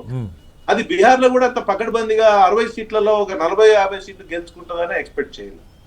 సో కాబట్టి ఇవాళ ఓవరాల్ గా చూస్తే అక్కడ ఉన్నటువంటి ప్రజల అభిప్రాయం మేరకు ఎన్డీఏ గవర్నమెంట్ ఉంటే, కేంద్రంలో ఎన్డీఏ గవర్నమెంట్ ఉంది కాబట్టి రాష్ట్రంలో కూడా ఎన్డీఏ గవర్నమెంట్ ఉంటే ఇప్పుడు జరుగుతున్నటువంటి అభివృద్ధి కార్యక్రమాలు కొనసాగించబడతాయి, ఇంకా డెవలపింగ్ యాక్టివిటీస్ ఉంటాయన్నటువంటి ప్రభావంతో ఓట్ ప్యాటర్న్ ఉంటుంది నేను అనుకుంటున్నాను. మళ్ళీ వస్తాను ఒకసారి. సతీష్ గారు, ఇక్కడ ఇంకొక కీలకమైన పాయింట్ ఏంటంటే ఓట్ చోరీ ఎస్ఐఆర్లో ఓట్లు తీసేశారా, గుస్బేటి అని కనుక్కున్నారా లేదన్న దానికంటే నార్మల్ ఓటర్ కూడా ఇప్పుడు 2003కి అప్పటికి ముందున్న ఓటర్లని యాజ్ ఇట్ ఈస్గా పరిగణిస్తూ ఉన్నారు. అంటే దాదాపు 20 ఏళ్లలో చేరిన ఓటర్లు అందరూ ఏదో ఒకటి ఎంక్లోజర్ సబ్మిట్ చేసే డాక్యుమెంట్ ఆధారా మరొకట. బట్ వాళ్ళ ఓట్లు మెజారిటీ వచ్చినాయి అనుకున్నా కూడా ఒక పెద్ద ఎక్సర్సైజ్ స్ట్రెయిన్, నా ఓటు ఉన్నదానికి నేను మళ్ళీ ఎందుకు సబ్మిట్ చేయాలన్నది నేను అనుకోవటం అది ఓటర్కి చాలా చిరాకు పుట్టించేటువంటి ఫ్యాక్టరీ. ఇప్పుడు మీ ఓటు ఆల్రెడీ ఉంది, మీరు 4 సార్లు చేస్తున్నారు, ఇప్పుడు కొత్తగా నువ్వు ఓటరా కదా, నువ్వు మళ్ళీ ఆధార్ ఇవ్వు, బర్త్ సర్టిఫికేట్ ఇవ్వంటే మెజారిటీ ప్రజలకి చిరాకే పడుతుంది నేను నమ్ముతున్నాను పర్సనల్గా. అయితే ఆ కసరత్తు జరిగింది అక్కడ, దాని ప్రభావం ఎంత ఉంటుంది? రెండవది, రాహుల్ గాంధీ అంటే కాంగ్రెస్ లాస్ట్ టైం ఈ కూటమి గెలవకపోవటానికి కాంగ్రెస్ స్ట్రైక్ రేటే దారుణంగా దెబ్బతీసిందండి. 70 స్థానాలు పోటీ చేస్తే 19 గెలిచారు. ఈసారి 10 తగ్గించుకున్నా మీ అభ్యర్థులు ఎలాంటి వాళ్ళని పెట్టగలిగారు? కొన్ని చోట్ల ఒక 10 దాకా ఫ్రెండ్లీ కాంటెస్ట్లు ఉన్నాయి. ఆర్జేడీ కాంగ్రెస్ ఉంది, కాంగ్రెస్ వికాస్ ఇన్సాన్ పార్టీ ఉంది. ఈ గందరగోళాన్ని ఎలా చెప్తారు? ఏదేమైనా ఓట్ చోరీ జరిగిందనేది యావత్ సమాజం అంతా కూడా యాక్సెప్ట్ చేసింది. ఎందుకనంటే ఉన్నటువంటి వారిని లేనటువంటి వాళ్లకు ఎక్కువ సార్లుగా ఓటుగా నమోదు ఉన్నట్టుగా చూపించినటువంటి ఘనత. ఒక ఓటర్గా ఉన్నటువంటి ఓటును మీరు మళ్ళీ ఉన్నారా లేరా మీ యొక్క డాక్యుమెంట్ సబ్మిట్ చేయండి అంటేనే అది చికాకైనటువంటి పరిస్థితి. అది ఎలక్షన్ కమిషన్ సరిదిద్దవలసినటువంటిది చేయలేదనేది మనం అందరం కూడా ఆలోచన చేయాలి. దాంతోపాటుగా మహాగఠబంధన్ ఏదైతే బీహార్లో ఉన్నటువంటి పరిస్థితి, గతంలో కేంద్ర ప్రభుత్వం ఏదైతే ఇప్పుడు మా భారతీయ జనతా పార్టీ ఆశిస్తూ ఉందో పూర్తిగా ప్రజాస్వామ్యానికి విరుద్ధంగా ఉన్నటువంటి ఆలోచన. ఎందుకనంటే మా పార్టీ అధికారంలోకి ఉంటే కేంద్రం నుంచి రేషియో కూడా మేము ఇయ్యము అని అంటే అంతకంటే ప్రజాస్వామ్య విఘాతమైనటువంటి స్టేట్మెంట్ ఎంతవరకు కరెక్ట్ ఒక్కసారి ఆలోచన చేయాలి. అది ప్రజాస్వామ్యం ఎందుకు? ఎవరికి నచ్చితే వాళ్ళని గవర్నమెంట్ అనౌన్స్ చేసుకోవాలి కానీ మరి ఇంకా ఎన్నికలు ఎందుకు? దానికి ప్రజాస్వామ్యయుతంగా ఓటు ఎందుకు? దానికి డబుల్ ఇంజిన్ సర్కార్ అంటే కేంద్రంలో ఎన్డీఏ భారతీయ జనతా పార్టీ ఉంది కాబట్టి రాష్ట్రాల్లో కూడా మేమే పరిస్తామని చెప్పి ఇనానిమస్గా అనౌన్స్ చేయాలి ఎలక్షన్ కమిషన్ పిలిచి. సో అది కరెక్ట్ స్టేట్మెంట్ కాదనేది మనం సాటి భారతీయుడిగా ఆలోచన చేయాలి. దాంతోపాటు బీహార్లో ఉన్నటువంటి పరిస్థితి ఖచ్చితంగా ఏదైతే ఫ్రెండ్లీ కాంటెస్ట్ ఉందో కొన్ని ప్రాంతాల్లో ఉన్నటువంటి పరిస్థితి. ఎందుకంటే రాహుల్ గాంధీ గారు అక్కడ సభలు పెట్టిన తర్వాత కానీ లేదంటే ప్రియాంక గాంధీ గారు సభలు పెట్టిన తర్వాత కానీ అక్కడ ఉన్నటువంటి ఆర్జేడీ సామూహికంగా సమావేశాలు పెట్టినటువంటి పరిస్థితిని కూడా మనం ప్రత్యక్షంగా గ్రహించాలి. ఉన్నటువంటి గతంలో ఎన్నికలు జరిగినప్పుడు ఇంత పోలింగ్ పర్సెంటేజ్ పెరగలేదు. అంటే ఇవన్నీ కూడా పోలింగ్ పర్సెంటేజ్ పెరగడం, దాంతోపాటు యూత్ అత్యధికంగా పాల్గొనడం, ఎందుకంటే వారికి ఎంప్లాయ్మెంట్ కానీ వారికి అసూరెన్స్ కానీ ఇవన్నీ కల్పించడము 20 సంవత్సరాల నుంచి వారు పూర్తిగా వైఫల్యం చెందారు. కాబట్టి ఖచ్చితంగా అక్కడ ఉన్నటువంటి ఆర్జేడీ దాంతోపాటు మహాగఠబంధన్లో ఉన్నటువంటి కూటములు ఏవైతే ఉన్నాయో మిగతా 3-4 పార్టీలు వీటికి ఖచ్చితంగా ఆశీర్వదిస్తారని ఖచ్చితంగా ఆశిస్తున్నాం. ఆశాభావాన్ని వ్యక్తం చేస్తున్నాం. ఖచ్చితంగా ఏవైతే ఉన్నాయో ఏవైతే మీరు ఇందాక ప్రస్తావించినట్టుగా చిన్న విస్ఫోటాలు ఏమైనా వచ్చినా తేజస్వి యాదవ్ గారి యొక్క ప్రభావం చాలా బలంగా వీచింది కాబట్టి దాని కారణంగా ఇక్కడ పోలింగ్ పర్సంటేజ్ పెరిగింది. యువకులంతా ముందుకొచ్చి ఆ సమావేశాలు హాజరు కావడం అనేది జరిగింది. సో దీని కారణంగానే ఖచ్చితంగా మహాగఠబంధన్ అక్కడ అధికారంలోకి రావడానికి అవకాశం ఉంటుంది. తేజస్విని ఖచ్చితంగా ఆశీర్వదించడానికి అవకాశం ఉంటుంది.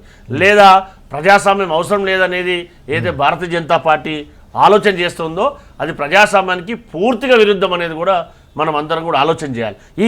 ఎక్కడైతే ఎలక్షన్ జరగబోతున్నాయో దానికంటే ముందు ఎక్కడైతే ఈ ఎలక్షన్ కమిషన్ ఆదేశానుసారం మీరు ఇందాక మాట్లాడినామని ఎప్పుడు తమిళనాడులో ఇంకా 2 years తర్వాత ఉన్న ఎలక్షన్స్ అక్కడ మళ్ళీ ఎలక్షన్ కమిషన్ ఏం చేస్తూ ఉంది? ఈ నిబంధనలు పెట్టి అక్కడ డిస్టర్బ్ చేస్తూ ఉంది. సో ఇది సమంజసం కాదు కదా. ఇది ఎంతవరకు సమంజసం? ఎలక్షన్ కమిషన్ ఎప్పుడైతే బిఫోర్ ఎలక్షన్స్ ఎక్కడైతే ఉన్నాయో అవన్నీ కూడా ఆలోచన చేయాలి. మరి మేము పార్లమెంట్ ఎలక్షన్లో ఈ సెనారియో వచ్చినప్పుడు అసెంబ్లీ ఎలక్షన్ల ముందు ఎందుకు లక్షల ఓట్లు వేరియేషన్ వస్తాయి? ఎలా సాధ్యమవుతుంది దాకా? సో ఇదంతా కూడా కేంద్ర ప్రభుత్వం ఎప్పుడు కూడా ఎలక్షన్ కమిషన్ కానీ మిగతా ఇండిపెండెంట్ సంస్థలను కానీ పనిచేయకుండా అడ్డుకుంటుందనేది వాస్తవ పరిస్థితిని ఒప్పుకోవాల్సిందే.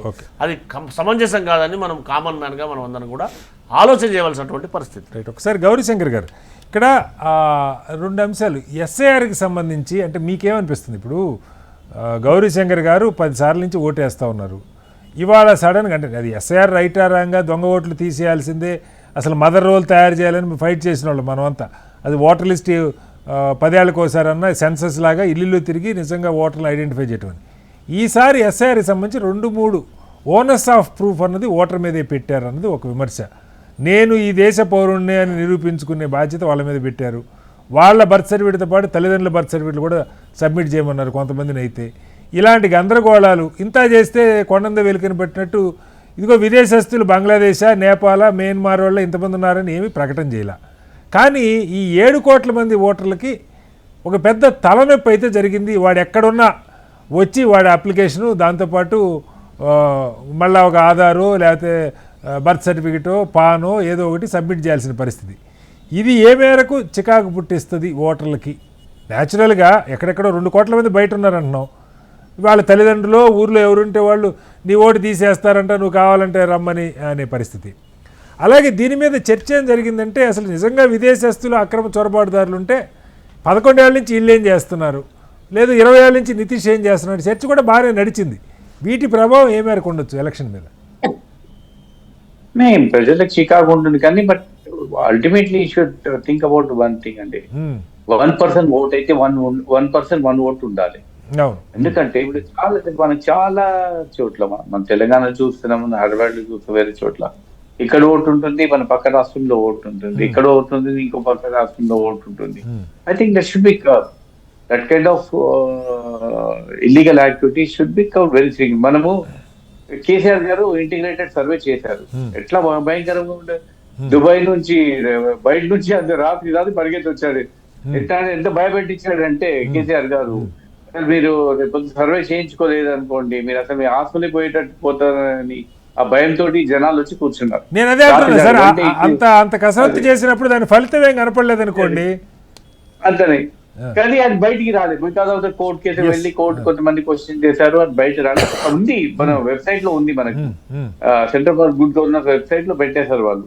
బట్ వీ షుడ్ హ్యావ్ ఒక ఫైనల్లీ అండి, భారతదేశంలో చికాకు అవుతుందా లేదా అని, కానీ 1% 1 ఓట్ మాత్రం తప్పక ఉండాలండి.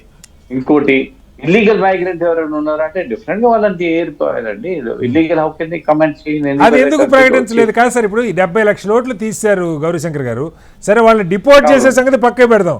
ఇదిగో ఈ 70 లక్షల్లో బంగ్లాదేశ్ నుంచి వచ్చిన వాళ్ళు ఈ 1,00,000 మంది, లేదు మయన్మార్ నుంచి వచ్చిన వాళ్ళు వీళ్ళ ఓట్లు తీసేసారు, ఎందుకు ఎన్నికల సంగతి చెప్పట్లేదు? 70 లక్షల మంది డబుల్ ఓటర్సా, లేకుంటే ఆల్రెడీ ఇంకో చోట్ల పేర్లు ఉన్నాయా, లేదు అని అంటే ఇల్లీగల్ గా వచ్చిన వాళ్ళని గవర్నమెంట్ షుడ్ అనౌన్స్, డెఫినెట్ గా అనౌన్స్ చేయాలి, చెప్పాలి కదా. వాళ్ళకి ఇన్ని ఓట్స్ మనం తీసేశారు అనుకోండి, వాట్ ఆర్ ద ఏ కారణంతో తీసేశారు. ఆల్రెడీ ది పీపుల్ హ్యావ్ ఒక ప్లేస్ లో ఓటు ఉంది, మళ్ళీ ఇక్కడ కూడా నమోదు చేస్తున్నారా, లేదు illegal migrants. I think that should be announced అండి, that should be announced. Okay, ఒకసారి విఠల్ గారు, ఇక్కడ ఎన్నికల సంఘం ప్రకటించారు, ఏం ప్రకటించారు? ఇక్కడి నుంచి శాశ్వతంగా వలస వెళ్ళిపోయిన వాళ్ళు, డూప్లికేట్ ఓటర్లు, లేదు వేరే నియోజకవర్గంకి మారినోళ్ళు, ఈ కేటగిరీస్ కింద ఆ 70 లక్షలకి, అది కూడా సుప్రీంకోర్టు ముట్టికాయలు ఇస్తే అసలు ఆ లిస్ట్ అంతా ఒక చోట పెట్టమంటే పెట్టలా. 70 లక్షలు ఎవరిని తీశారు మీరు చెప్పండి అంటే చెప్పలా. చాలా గందరగోళం తర్వాత ఆ 70 లక్షలు ఎవరు 68 లక్షలు అనుకుంటారు రఫ్లీ, ఆ డీటెయిల్స్ బ్రేకప్ ఇచ్చారు. కానీ దానిలో ఒక్కటి కూడా విదేశస్తులు కారణంగా వీళ్ళని తీసేసామని ఎన్నికల సంఘం ఒక్క ఓటు అంటే ఒక్క ఓటుకి చెప్పలా. దీనికి అంటే చెప్పిన కసరత్తే విదేశస్తుల్ని తీసేయటం కోసం, మనకి చొరబాటుదారులను తొలగించడం కోసం అని చెప్పినప్పుడు, పౌరసత్వం ఆధారంగానే ఓటు ఉండాలని చెప్తున్నప్పుడు వాళ్ళని ఎందుకు తొలగించలేదన్న ప్రశ్నకి సమాధానం లేదు. రెండవది, ఓటర్లకు ఇప్పుడు గౌరీశంకర్ గారు చెప్పారు, నా పేరుతో 2 ఓట్లు ఉంటే నా ఓటు నేనే తీయించుకోవాలి, బాధ్యత నాదే. కానీ గౌరీశంకర్ గారికి 2 ఓట్లు ఉన్నాయని విట్ల గారిని మీరు మళ్ళీ వచ్చి మీకు ఒక ఓటే ఉంది, మీరు ఎక్కడున్న దేశంలో ఎక్కడున్నా వచ్చి మీరు ఆధార్ సబ్మిట్ చేయాలంటే చిరాకు పుట్టదా? విట్ల గారికి గౌరీశంకర్ గారికి 2 ఓట్లు ఉంటే నేనెందుకు మళ్ళీ సబ్మిట్ చేయాలని ప్రజలు అనుకోరా? దీని విషయంలో ఏం చెప్తారు విట్ల గారు? సార్, ఇప్పుడు రాహుల్ గాంధీ స్టేట్మెంట్ మనం ప్రామాణికంగా తీసుకుందాం సార్. రాహుల్ గాంధీ స్టేట్మెంట్ భారత్ జోడో యాత్రలో కానీ మిగతా సందర్భాల్లో ఓటు చోరీ జరిగింది అనేది చాలా పెద్ద ఎత్తున క్యాంపెయిన్ చేశారు. దాని పరిష్కారం ఏంటి సార్? నిజంగా ఎక్కడైనా ఏ రాష్ట్రంలో అయినా ఓటు చోరీ జరిగిందంటే సరిదిద్దాల్సింది ఎవరు? కేంద్ర ప్రభుత్వం కాదు, ఎలక్షన్ కమిషన్. ఎస్ఐఆర్ అనేది ఒక స్పెషల్ ఇంటెన్సివ్ రివ్యూ కింద రివ్యూ చేస్తా ఉంది. మరి అదే రాహుల్ గాంధీ గారు దాన్ని ఎందుకు స్వాగతించడం లేదు? ఒకవైపు ఏమో ఓటు చోరీ అంటున్నాడు, అంటే దొంగ ఓట్లు ఉన్నాయని. రివ్యూ చేస్తే దొంగ ఓట్ల నిజమైన ఓట్ల ఎవరు ఓట్ల అనేది తెలుస్తుంది కదా సార్. ఇప్పుడు నేను అదే అడుగుతున్నాను సార్, ఎస్ఐఆర్ మీరు బీహార్లో చేశారు, ఇదిగో దొంగ ఓట్లు విదేశాల నుంచి వచ్చిన వాళ్ళు ఇంతమంది తీసేసామని చెప్తే యాక్యురేట్. ఇప్పుడు బీహార్ నుంచి దాదాపు 1 కోటి మంది నుంచి ఇంకా పైనే వలసలు ఉన్నాయి. కన్యాకుమారి నుంచి కాశ్మీర్ వరకు బీహార్ కార్మికులు ఉంటారు. తెలంగాణలో కూడా పెద్ద ఎత్తున కనిపిస్తారు. హోటల్లో పనిచేసే వాళ్ళు, తాపి మేస్త్రీలు వాళ్ళే, వ్యవసాయ కూలీలు పని వాళ్ళే. అదే కుతుబుల్లాపూర్ లో నియోజకవర్గంలో, కుతుబుల్లాపూర్ అప్పుడు ఎలక్షన్ జరిగినప్పుడు దాదాపు 30,000 నుంచి 50,000 ఓట్లు బీహారీ ఓట్లు ఉన్నాయన్నారు. దాదాపు 5,00,000. అంటే ఇక్కడ వాళ్ళ ఓట్లు ఉన్నట్టే కదా. అంటే ఇక్కడ ఓట్లు ఉండడం, మళ్ళీ బీహార్ లో ఓట్లు ఉండడం అంతే సార్. ఇప్పుడు మనం తెలంగాణ, ఆంధ్ర తీసుకుందాం. హైదరాబాద్ లో నాకు తెలిసి ఒక 20 లక్షల మందికి ఆంధ్రప్రదేశ్ సంబంధించినటువంటి ఓటర్స్ హైదరాబాద్ లో ఓట్లు ఉంటాయండి. అక్కడ చాలా సందర్భాల్లో విడివిడిగా ఎలక్షన్ జరిగాయి మనకి, తెలంగాణకు ఆంధ్రలో ఎలక్షన్ జరిగినప్పుడు మనం చాలా హైదరాబాద్ ఖాళీ అయింది, నిర్మానుష్యంగా సంక్రాంతి లాగా కనిపిస్తుంది. అంటే ఎంతవరకు ఇక్కడ ఓటేస్తాడు, మళ్ళీ ఆంధ్రప్రదేశ్ లో పోయి దీనికి పరిష్కారం విట్ల గారు. చాలా సందర్భాల్లో సుప్రీంకోర్టులో కూడా వీటి మీద హీరింగ్స్ అయినాయి.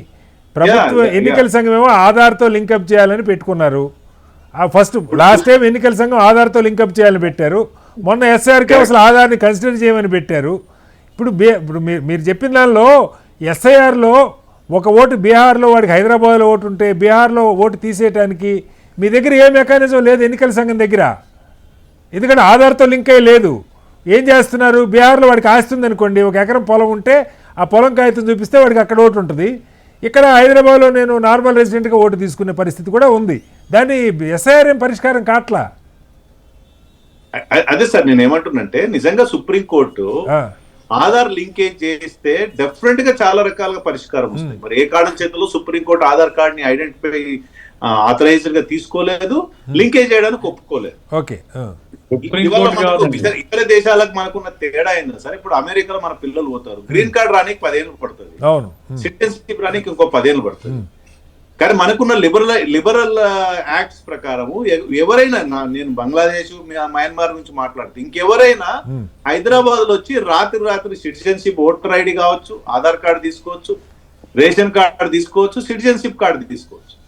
ఇది మన రాష్ట్రంలో ఇప్పుడు ఒక 30,000 క్యాండిడేట్స్ ని బోగస్ ఆధార్ కార్డ్ గా మనకు జిహెచ్ఎంసీ లో ఆ మధ్యలో ఐడెంటిఫై చేశారు. అంటే అంత లిబరల్ గా మనకు హైదరాబాద్ అంటే భారతదేశానికి సంబంధించి చట్టాలు ఉన్నాయి. మనకి ఇక్కడ గ్రీన్ కార్డ్ కానీ చర్చ ఉండదు. విదేశాల వారి నుంచి ఎవరైనా వస్తే హైదరాబాద్ లో అసలు గ్రీన్ కార్డ్ వస్తుంది, ఆయనకు సిటిజన్షిప్ వస్తుంది, 2 ఏళ్ల తర్వాత సిటిజన్షిప్ వస్తుంది, చర్చ ఉండదు. సో అంత లిబరల్ గా ఉన్నటువంటి వాతావరణంలో అక్కడ పేద దేశాలైనటువంటి ఇందాక కాదు విట్ల గారు, అసలు ఫండమెంటల్ ప్రశ్న ఏంటంటే ఈ విదేశస్తులు చొరబాటుదారులు ఈ చర్చ ఎన్నికలప్పుడే ఎందుకు వస్తుంది? తర్వాత మళ్ళీ మోడీ గారు మాట్లాడరు, అమిత్ షా గారు మాట్లాడరు. వాళ్ళని దేశం నుంచి రిపోర్ట్ చేయాల్సిన పని నేను ఇందాక కోట్ చేశాను. దిగ్విజయ్ సింగ్ గారు 2 రోజుల క్రితం ప్రకటన ఇచ్చారు. 100% మరి ఆ ఎఫర్ట్ జీరో కదా విట్ల గారు. నేషనల్ సిటిజన్షిప్ యాక్ట్ ఎన్సీఆర్ తీసుకొచ్చినప్పుడు వ్యతిరేకత వచ్చింది. ఇప్పుడు దేశవ్యాప్తంగా ఒక రకమైన వాతావరణం, వ్యతిరేకత వాతావరణం వచ్చింది. సో కేంద్ర ప్రభుత్వం బాధ్యత నేను తప్పు పట్టట్లేదు. 100% కేంద్ర ప్రభుత్వమే ఈ బాధ్యత తీసుకోవాలి. ఓటర్ ఎలక్షన్స్ వచ్చినప్పుడు ఓటర్ కు సంబంధించి చర్చ కాబట్టి ఎస్ఐఆర్ గురించి మనం మీరు ఉత్తప్పుడు కాదు, ఎలక్షన్ అప్పుడే ఇన్ఫినిలేట్ల గురించి మాట్లాడుతున్నారు.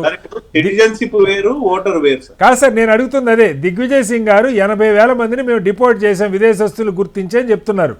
మీరు ఎలక్షన్ అప్పుడు మాట్లాడే వాళ్ళు ఓటు తీసేస్తారు ఒకవేళ విదేశస్తులు ఉన్నారనుకుంటే. కానీ వాడికి రేషన్ కార్డు ఉంటుంది, వాడికి సార్ ఇప్పుడు సిటిజన్షిప్ వేరు, ఓటర్ వేరు. ఎలక్షన్ వచ్చినప్పుడు డెఫినెట్ గా election commission of India voter కి సంబంధించినటువంటి రివ్యూ చేస్తుంది. దాన్ని స్వాగతించాలి. తప్పు ఉంటే, దొంగ ఓట్లు ఉంటే తీసేయాలి. ఇంకెవరైనా భారతదేశానికి సంబంధించిన వ్యక్తులు ఒకవేళ ఓటు కలిగి ఉంటే దాన్ని రివ్యూ చేయాలి, ఆధార్ లింక్ చూసుకోవాలి. ఇదంతా కూడా ఎలక్షన్ కమిషన్ ఆఫ్ ఇండియా చేయాల్సిన పని, అది చేయాలి కూడా.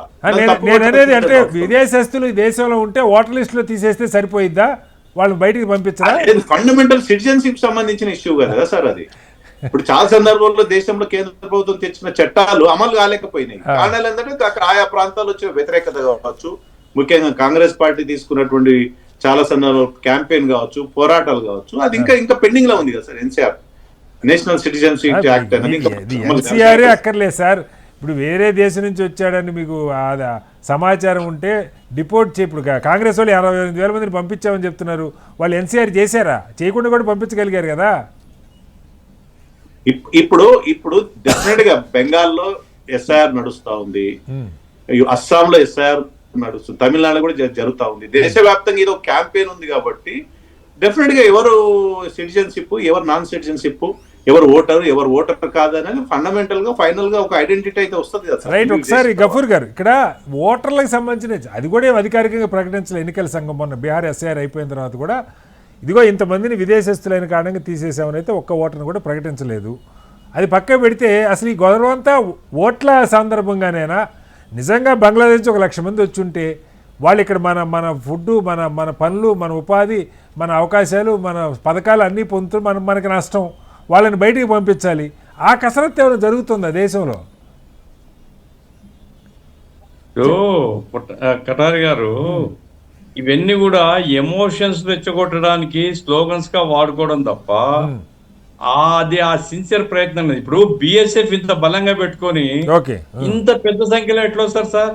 అవును డిఫెన్స్ మినిస్ట్రీ ఏం చేస్తుంది, లేకపోతే ఫారిన్ అఫైర్స్ మినిస్ట్రీ ఏం చేస్తుంది? ఇతర దేశాల నుంచి తండోపతండాలుగా వస్తూ ఉంటే ఆ దేశాలతో ఎందుకు టేకప్ చేయడం లేదు ఇష్యూను? ఓకే కాబట్టి ఇప్పుడు సిటిజన్షిప్ ఇష్యూ అనేది ఒక సీరియస్ ఇష్యూ. దాన్ని central government should take up. Okay. ఒకటి. రెండవది ఏమంటే మీరు ఓటర్ లిస్టులప్పుడు సిటిజన్షిప్ కు లింక్ చేయకూడదండి. ఇప్పుడు ఓటర్ లిస్ట్ అనేటువంటిది మీరు ఆధారో ఏదో ఒకటి పెట్టండి. అవును ఆధార్ ఇచ్చేటప్పుడే జాగ్రత్తలు తీసుకోండి, అభ్యంతరం లేదు. అవును జాగ్రత్తలు తీసుకునే ఇవ్వండి. ఓసారి ఇచ్చిన తర్వాత మరలా మీ తాత పుట్టుక, మీ తండ్రి పుట్టుక, మీ తాతల తాతల పుట్టుక ఓటర్ లిస్టుకు లింక్ చేయకూడదండి, తప్పది. Okay. కాబట్టి ఎందుకు ఓటర్ లిస్ట్ మీద ఇంత గందరగోళం అంటే వీళ్లకు ఫారినర్స్ ఇష్యూ, గుస్బైటాల ఇష్యూ ఓట్లప్పుడే గుర్తుకొస్తుంది. ఎన్నికలప్పుడే గుర్తొస్తుంది. గుస్బైటాల మీద కోపం కాదు, Okay. ఓటర్ లిస్ట్ లో ఎట్లా తగ్గించాలని కోపం. Okay. కాబట్టి మీరు ఆధార్ అనేటువంటిది యూనిక్ కార్డ్, అది Okay. ఆధార్ ను మీరు స్ట్రిక్ట్ గా ఇంప్లిమెంట్ చేయండి. Okay. దాని బేస్ మీద మీరు చేస్తే తమిళనాడు అపోజ్ చేయదు, తృణమూల్ కాంగ్రెస్ అపోజ్ చేయదు, ఎవరు అపోజ్ చేయరు. వీళ్ళు సొంతంగా ఇప్పుడు చీఫ్ ఎలక్షన్ కమిషనర్ ను పెట్టుకొని ఇట్లాంటోళ్ళు వీళ్ళు అసలు ఉద్యోగం కంటే కూడా పార్టీ పని చేయడంతోనే ఈ ప్రమాణం వచ్చేది. అందుకోసం ప్రజాస్వామ్యం మీద విశ్వాసం పోతుంది ప్రజలకు.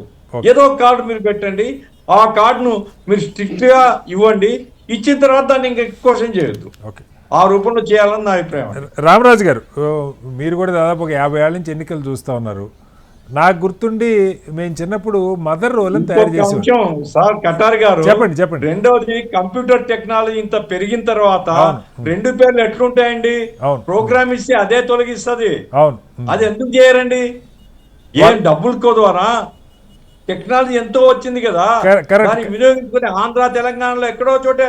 ఇప్పుడు హైదరాబాద్ లో ఉండేవాడు పల్లెల్లో ఉంటాడు, హైదరాబాద్ లో ఉంటాడు ఓటర్ గా. తొలగించాలా? అది ఖచ్చితంగా ఇంప్లిమెంట్ చేయమని చెప్తే మంచిది. Right sir. రామరాజు గారు, ఈ ఎస్ఐఆర్కి సంబంధించి ప్రాథమికంగా వినపడుతున్నది ఏంటంటే, గతంలో ఈ ఎన్యూమరేటర్లు ఎవరైతే ఉంటారో, బిఎల్ఓ కానీ ఇప్పుడు బూత్ లెవెల్ ఆఫీసర్ కానీ ఎవరైనా ఇంటింటికి వస్తారు, ఇంట్లో ఎవరున్నారు 18 ఏళ్ళు దాటిన వాళ్ళు వాళ్ళ పేర్లు రాసుకుంటారు, వాళ్ళ పేర్లు ఓటర్ లిస్టులో ఉంటాయి. ప్రభుత్వాలు ఇంక్లూజన్ని చాలా గొప్పగా చెప్పుకున్నాయి. చెట్టు కింద ఉండేవాడికి ఓటిచ్చాం, ప్లాట్ఫామ్ మీద పడుకుంటున్నవాడికి ఓటిచ్చాం, ఇల్లు లేనివాడికి కూడా ఓటిచ్చామని. అలాంటిది ఓనర్స్ ఆఫ్ సిటిజన్షిప్ అన్నది నిరూపించుకునే బాధ్యత ఓటర్ది కాదు. బై డిఫాల్ట్ వాడు సిటిజనే, బై డిఫాల్ట్ ఓటరే. ఓటర్ కాని వాడిని గుర్తించాల్సిన బాధ్యత, విదేశస్తుడు చొరబడితే గుర్తించాల్సిన బాధ్యత కేంద్ర ప్రభుత్వం ఉంది. కానీ సాధారణ పౌరులని నువ్వు ఓటరో కాదో, నువ్వు సిటిజనో కాదో నువ్వే నిరూపించుకునేది చాలా విచిత్రమైన వాదన అని చెప్పి చాలామంది మేధావులు మాట్లాడుతున్నారు.